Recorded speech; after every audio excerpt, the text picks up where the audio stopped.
आज गोटे सुंदर दिन चैती पर्व जोटा कैवर्त समाज गोटे श्रेष्ठ पर्व जो पर्व को लेकिन आम आज गर्व करूँ धीरे धीरे लोककला जो विलुप्त होगा जाइए बचाई रखार प्रयास जारी रखिंट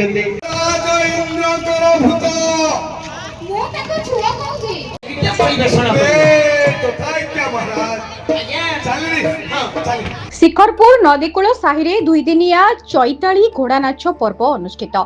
कटक शिखरपुर नदीकूल साही स्थित मंगला मंदिर परिसर में दुईदिनिया चैताली घोड़ा नाच पर्व आरंभ होइछि। प्रथम दिन संध्यारे केन्द्रापड़ा एवं कटक जिले में बेस परिचित शिक्षाविद तथा समाजसेवी रंजन बेहेरा मुख्य अतिथि भाव में जोग देइथिबा बेले सम्मानित अतिथि भाव में कटक महानगर निगम कैवर्त समाजर कार्यकारी सभापति अविनाश बेहेरा, वरिष्ठ सांबादिक बलराम नायक, आशीष कुमार स्वाई प्रमुख जोगदेई ओडिया संस्कृति परंपरा सह जड़ित थिबा घोड़ा नाच विषय आलोकपात करथिले।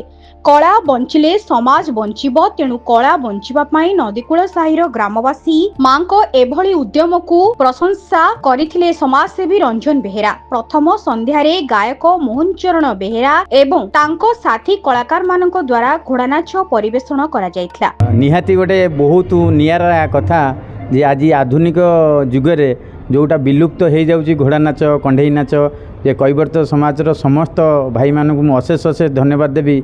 एमती एक विलुप्त होता परंपरा को बंचाई रखिंट आ उद्देश्य बहुत माने साधुवादर उद्देश्य आउ बहुत बहुत खुशी लगुच। सहरांचल आज देखा मिलूँ घोड़ा नाच आज दर्शक मानकर जो भिड़ रही घोड़ा नाच जो भितर उत्साह आनंदित जो उल्लासित हो जाते आग्रह सहित देखुं मु बहुत खुशी जहाँ मैंने आमर युवपीढ़ी आमर जो कुनी कुनी पिला माने से माने भूली जाउथिले जे आम परंपरा कौन थिला एठू देखिक से माने जानिबे आम गोटे परंपरा आसिकी गोटे आधुनिक सभ्यतार पहुँचीचु। यह आमर 2 दिन कार्यक्रम कैवर्त कूलर ये पारंपरिक कार्यक्रम आमर चैत्र पूर्णिमा ठू ये कार्यक्रम आरंभ हुए। यही कार्यक्रम प्रत्येक साई बस्ती में आमर कटक जिलार कौन सारा ओडिशा पालन कराए।